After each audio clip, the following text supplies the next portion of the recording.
கிழக்கு நியூஸ் நேயர்களுக்கு வணக்கம். நான் பத்ரி சேஷாத்ரி. நேற்றைய முக்கியமான செய்தியே டீலிமிட்டேஷன் தான். தொகுதி மறுசீரமைப்பு.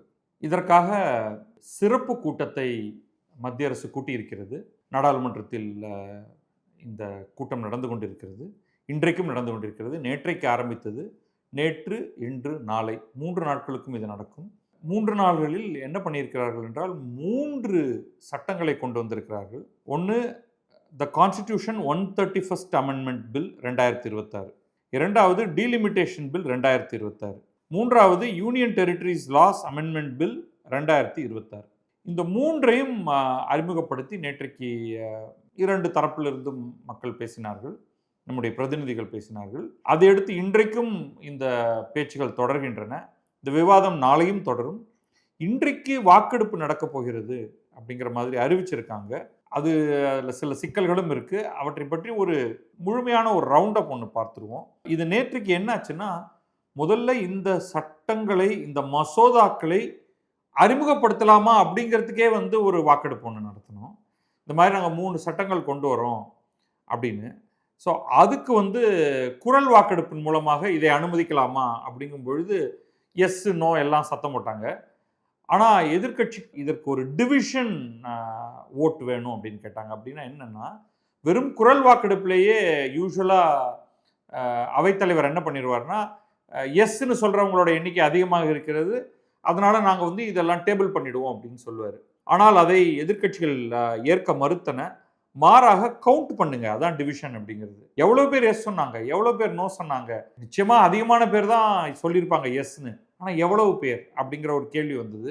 உடனடியாக குரல் வாக்கெடுப்பிலிருந்து இந்த டிவிஷன் ஓட்டுக்கு போனாங்க. அதில் 251 பேர் எஸ் அப்படின்னு சொன்னாங்க, 185 பேர் நோ அப்படின்னு சொன்னாங்க. இப்போ மொத்தமாகவே 333 பேர் தான் உள்ளே இருந்தாங்க. கவனிங்க, மொத்தம் 543 பேர் இருக்கக்கூடிய அவை. அதில் வந்திருந்ததே 333 பேர் தான். மீதியெல்லாம் என்ன பண்ணிட்டு இருந்தாங்க அப்படிங்கிற ஒரு கேள்வியை தனியாக கேட்டுப்போம். நம்ம ஒரு 110 பேர் ஆளே காணும். இந்த வந்திருக்கிறதுல 251 பேர் இந்த மசோதாக்களை எல்லாம் எடுத்துக்கொள்வோம் என்றும் 185 பேர் வேண்டாம் என்றும் சொன்னதற்கு பிறகு இந்த 3 மசோதாக்களும் எடுத்துக்கொள்ளப்பட்டிருக்கிறது. அதாவது இதை ஆரம்பத்திலே ரிஜெக்ட் பண்ணிடாம இதை எடுத்துக்கொண்டிருக்கிறார்கள். இதை எடுத்துக்கொண்ட உடனே இதை அறிமுகப்படுத்தி 2 அமைச்சர்கள் பேசினார்கள். முதல்ல சட்ட அமைச்சர். சட்ட அமைச்சர் 2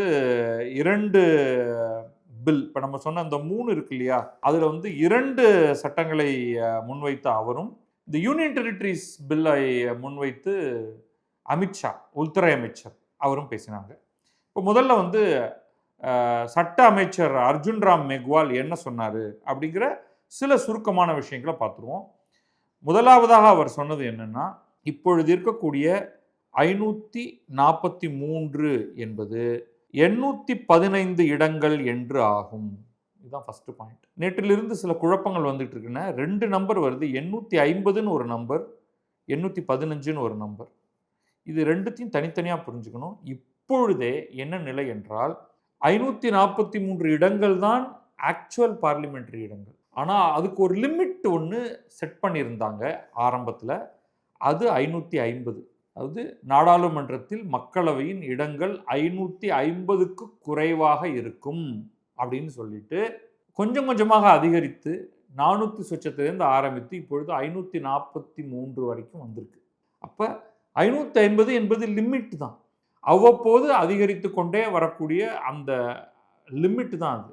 அந்த லிமிட்டுக்கு கீழே ஆக்சுவல் இருக்கும். இப்பொழுது 543 என்பது ஆக்சுவல் சீட்ஸு, 550 என்பது லிமிட். இப்போ என்ன பண்ணுறாங்கன்னா, இந்த 550ங்கிற லிமிட்டை 850 என்று ஆக்கிவிட்டு ஆக்சுவல் சீட்ஸை 543லிருந்து 815ஆக அதிகரிக்கிறார்கள். 815 தான் யூனியன் டெரிட்டரிக்கும் சரி, மாநிலங்களுக்கும் சரி மொத்தமாக இடங்கள் ஒதுக்கப்படும்.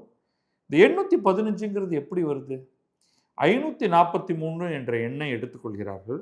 அதை 2/3 ஆக்கினால், இன்னும் ஒரு 1/3 சேர்த்தால் நமக்கு வரக்கூடிய எண்ணிக்கை தான் 815. ஸோ அப்போ என்னன்னா, பெண்களுக்கென்று உருவாக்கப்படும் இடத்தை அதிகமான இடங்களாக உருவாக்கி, அந்த இடம் உங்களுக்கு எவ்வளோ வரும்னா 272 இடங்கள்.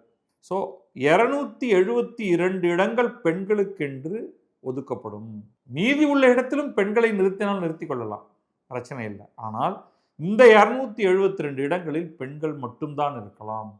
அதுலேயும் ஒவ்வொரு மாநிலத்துக்கும் ஏற்ப எஸ்சி எஸ்டி இடங்கள் அதற்குள்ளாக இருக்கும். அப்போ இந்த 272 இடங்கள் பெண்களுக்காக, அதில் ஒரு குறிப்பிட்ட செட் ஆஃப் இடங்கள் எஸ்சி பெண்களுக்காக மற்றும் சில இடங்கள் எஸ்டி பெண்களுக்காக. இது மாநிலத்துக்கு மாநிலம் வேறுபடும்.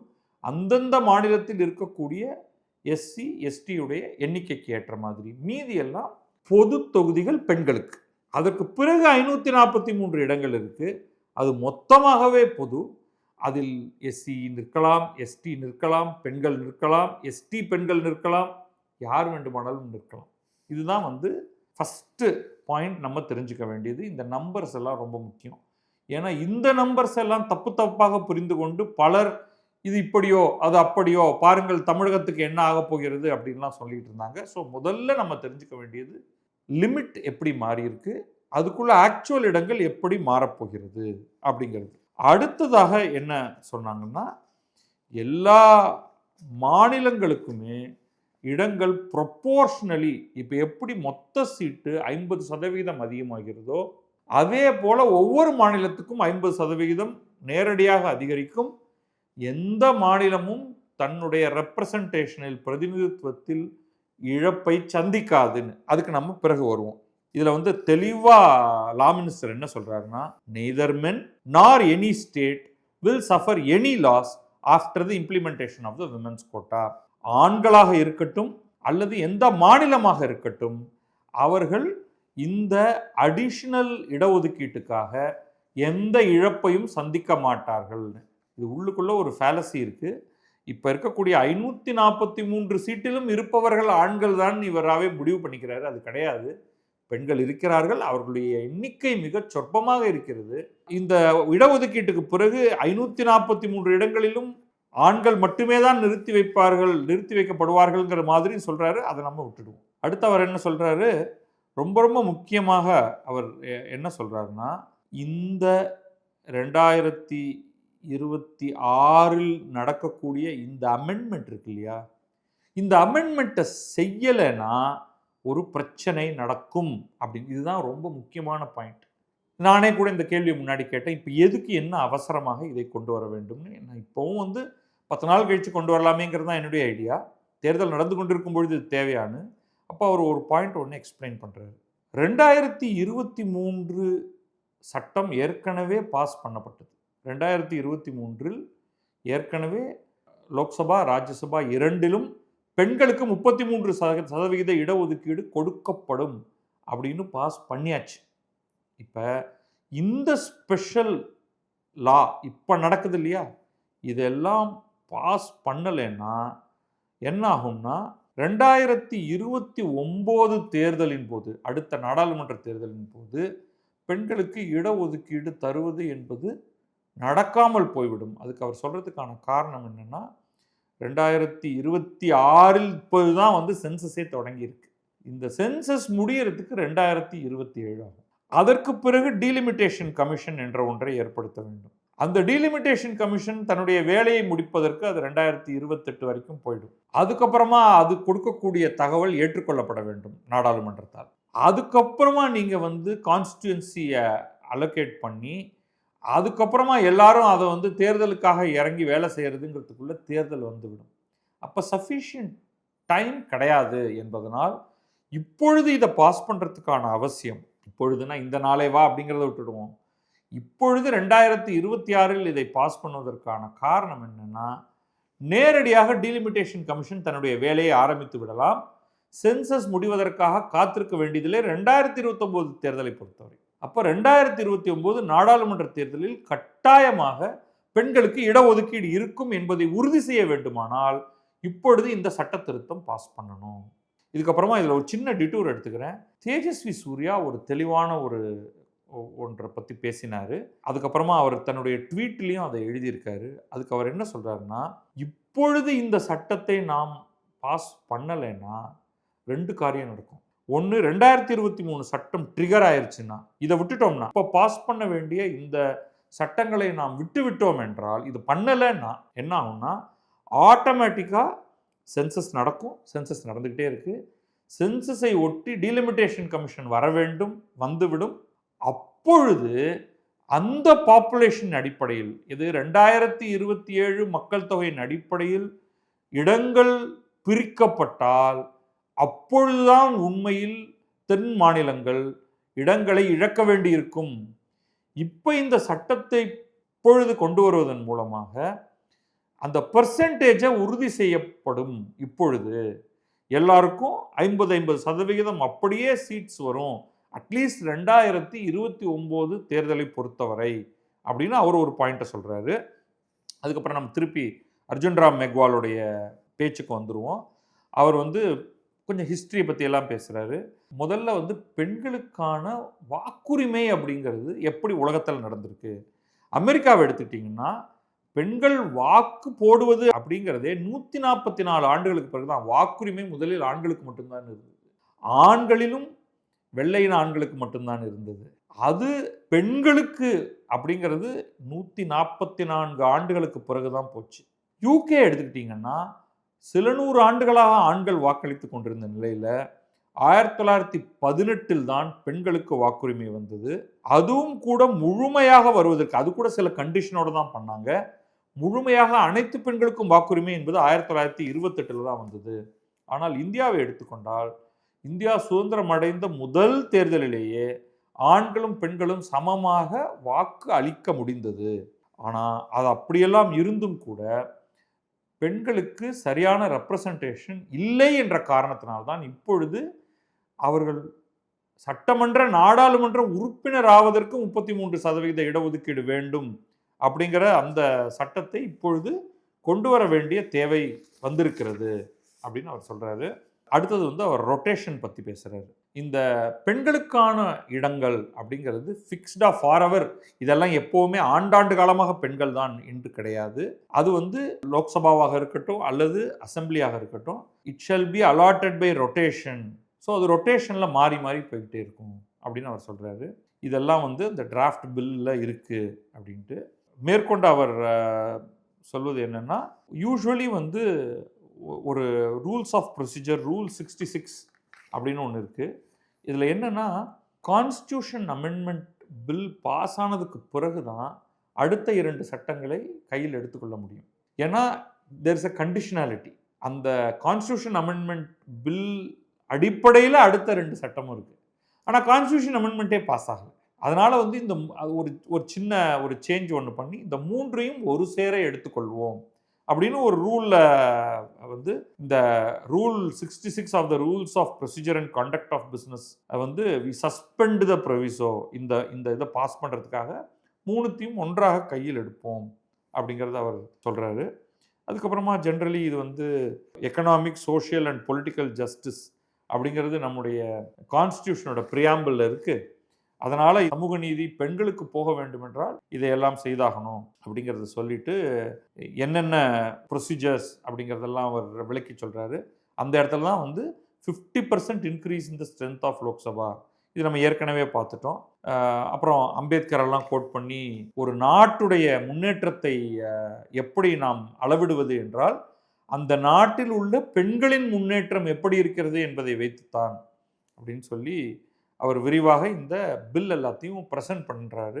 அவர் ப்ரெசென்ட் பண்ணதுக்கு பிறகு பிரைம் மினிஸ்டர் இதை ஒரு நீண்ட பேச்சு இதை பற்றி விரிவாக பேசி அவர் என்ன சொல்கிறாருன்னா, எனக்கு கிரெடிட்டே வேண்டாங்க, இதை கொண்டு வந்தது நரேந்திர மோடி அப்படிங்கிற பெருமை வேண்டாம், யார் வேண்டுமானாலும் இதுக்கு ஹெல்ப் பண்ணுங்க, இதை பாஸ் ஆகிறதுக்கு கிரெடிட்டை நீங்களே எடுத்துங்க அப்படின்னு சொல்கிறாரு.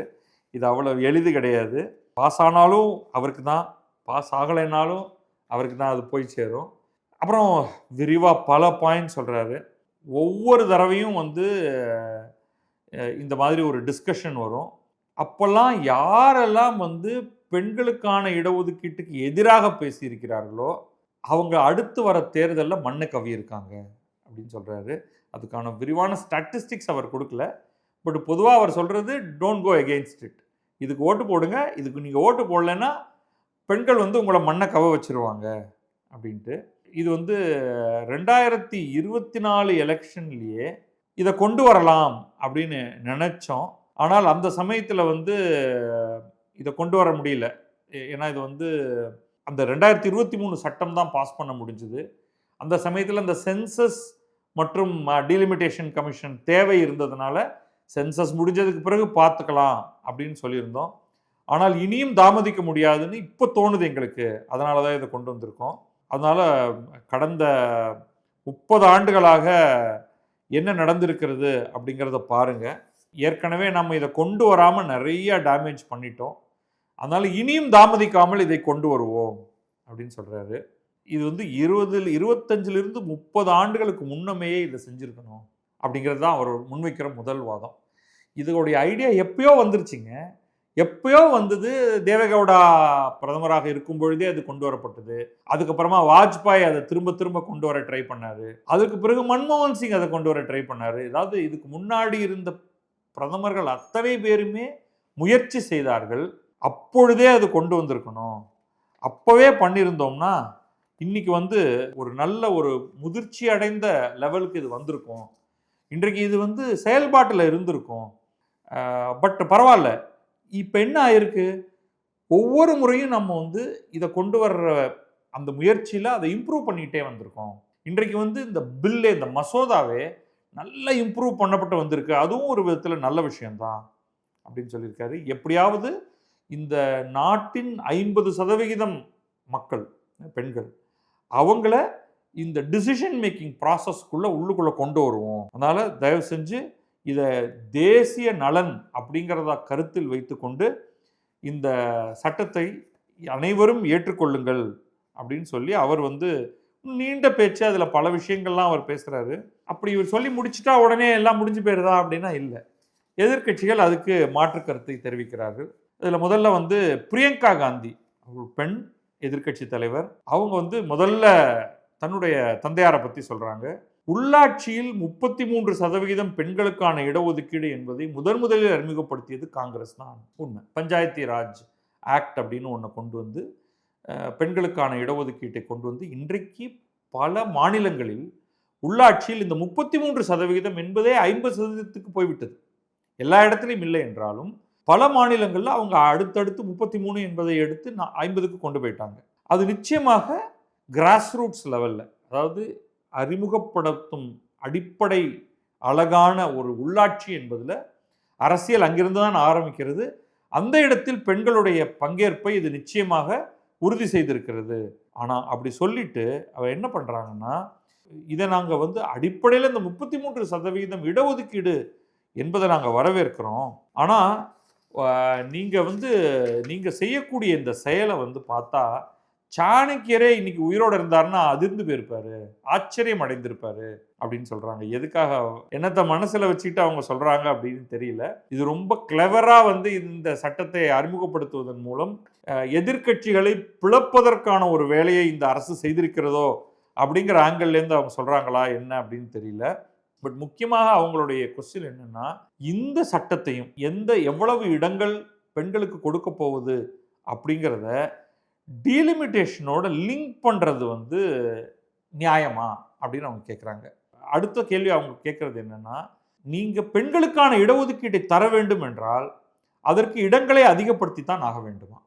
இதுதான் அவங்க முன்வைக்கிற முதல் கேள்வி. இந்த இடங்களை அதிகரித்து டீலிமிட்டேஷன், தொகுதி மறுவரையறை அப்படிங்கிறதை செய்யாமல் பெண்களுக்கு இடஒதுக்கீடு செய்ய முடியாதா?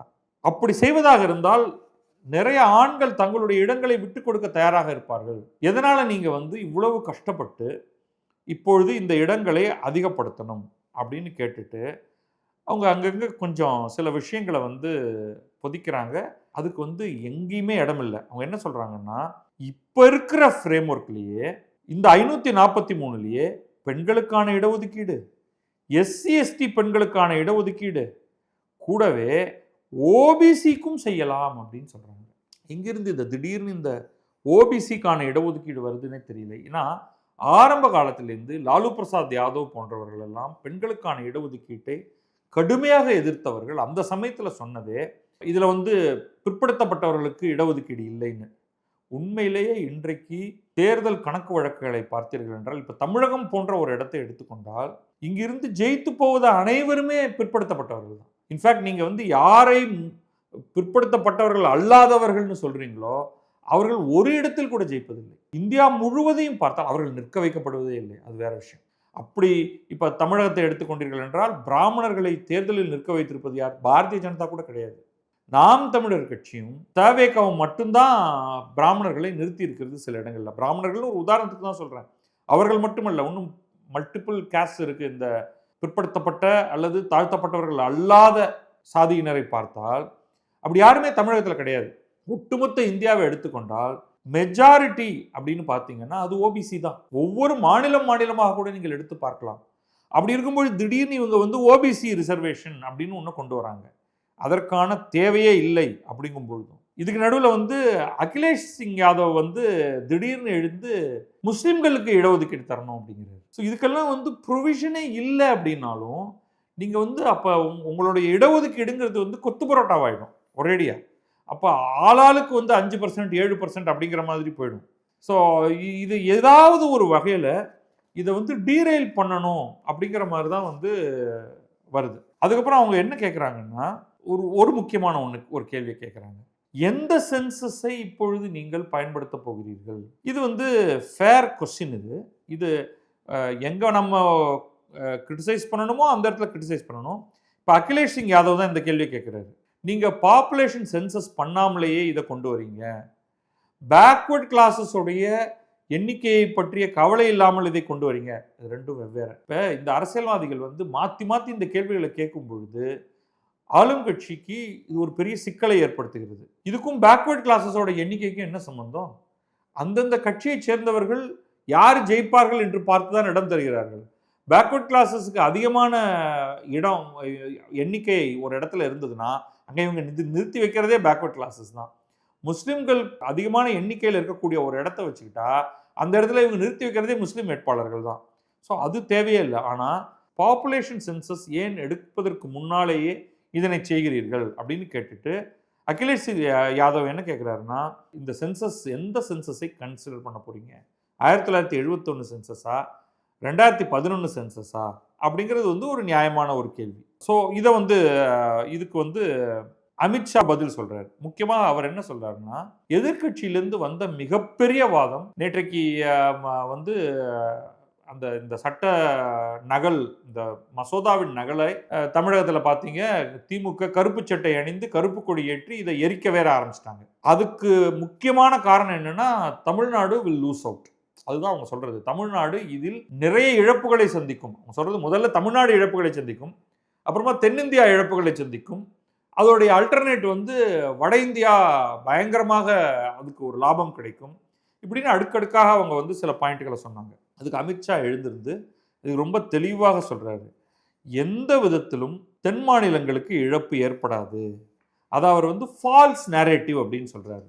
இது ஒரு பொய்யான வாதம். ஒவ்வொரு மாநிலமாக ஒரு உதாரணம் எடுக்கிறாரு. முதல்ல அவர் கர்நாடகத்தை எடுக்கிறாரு. இப்பொழுது லோக்சபாவில் கர்நாடகத்துக்கு 28 இடங்கள் இருக்கு. இந்த எக்ஸசைஸ் முடிஞ்சிருச்சுன்னா அவர்களுக்கு 42 இடங்கள் வரும். எப்படின்னா 28, 28ல் பாதி 14, 28 + 14 42. அப்போ இந்த 815 இடங்கள் மொத்தமாக இருக்கிறதுல இப்போ 543ல் 28 அப்படின்னு பார்த்தா அது 5.14%. 815 ஆனதற்கு பிறகு பார்த்தீங்கன்னா அப்பயும் அது சுமார் 5.14% தான் இருக்க போகுது.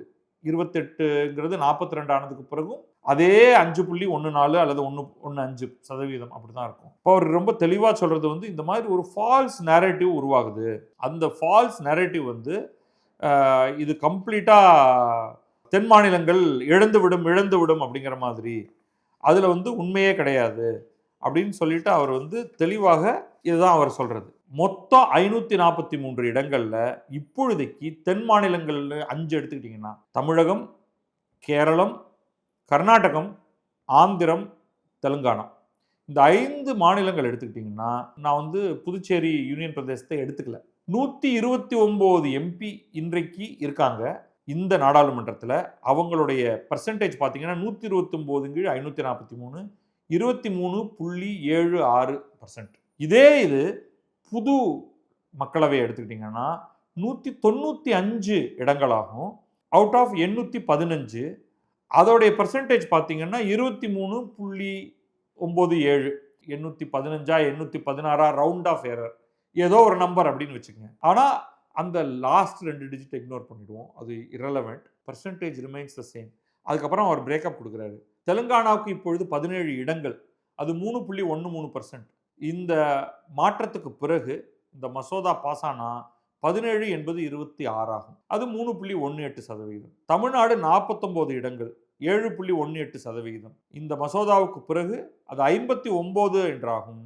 அதே 7.23%. தமிழ்நாட்டுக்கும் எந்த இழப்பும் கிடையாது. கேரளம் 20 இடங்கள், இந்த மசோதாவுக்கு பிறகு 30 இடங்களாக மாறும். அப்ப அதே மாதிரி 3.68 இருந்தது 3.67 என்று மாறும். அப்படிங்கிறது ரொம்ப தெளிவா அது எந்த விதத்திலும் யாருக்கும் எந்த இழப்பும் இருக்காது அப்படின்னு சொல்லி அவர் அந்த யூனியன் டெரிட்டரிஸ்க்கான மசோதாவை தாக்கல் செய்கிறார். இப்போ அடுத்து ஓவைசி, ஏஐஎம்ஐஎம் கட்சியுடைய தலைவர். பெரும்பாலும் ஹைதராபாத்தில் மட்டும்தான் அவருடைய சப்போர்ட் பேஸ் இருக்கு.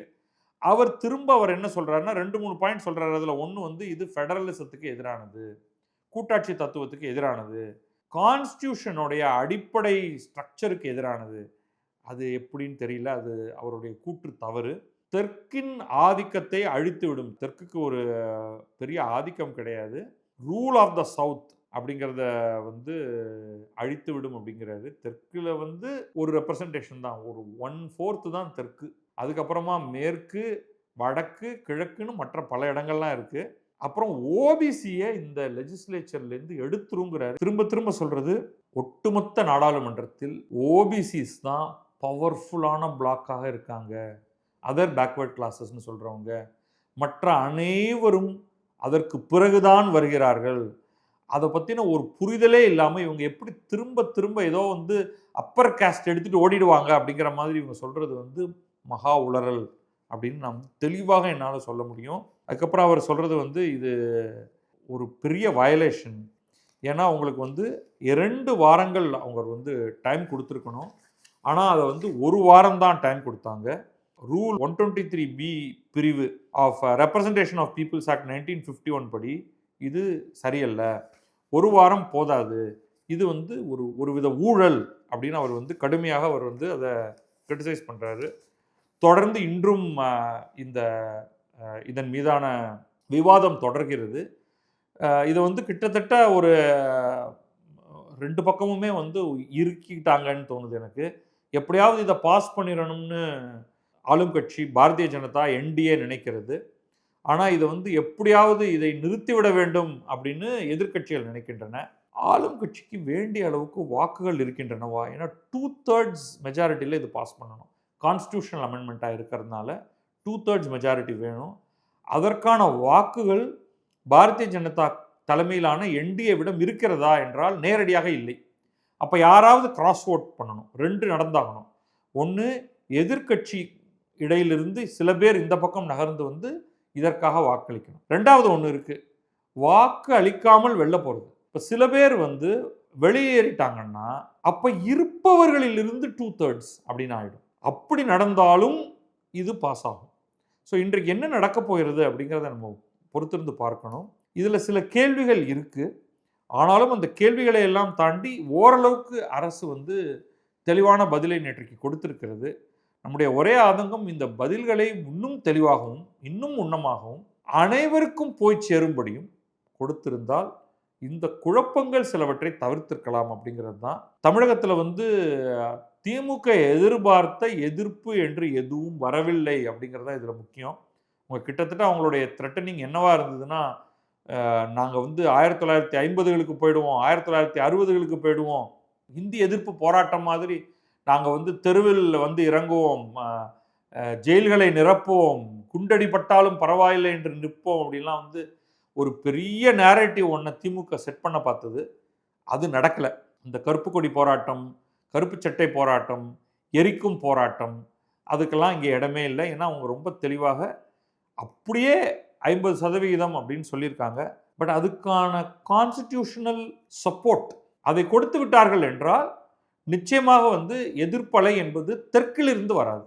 மற்ற எதிர்ப்பலை எல்லாம் அபத்தமானது. ஓபிசிக்கு போய்விடும், முஸ்லிம்களுக்கு என்ன பதில் சொல்ல போகிறீர்கள், அப்புறமா இதை ஜெர்ரி மேண்டரிங் அப்படிங்கிற ஒரு வார்த்தை திரும்ப திரும்ப வந்துட்டு இருக்கு. அதை பற்றி நாம் வேறு ஒரு தருணத்தில் பேசுவோம். இப்பொழுதைக்கு இந்த விவாதம் தொடர்கிறது. இன்றைய நிலை என்ன அப்படிங்கிறத நாளை பேசுவோம். அதோட இறுதியாக அந்த வாக்கெடுப்பு என்ன நடந்தது அப்படிங்கிறத பற்றியும் பேசுவோம். நன்றி, வணக்கம். நான் பத்ரி சேஷாத்ரி. இது கிழக்கு நியூஸ்.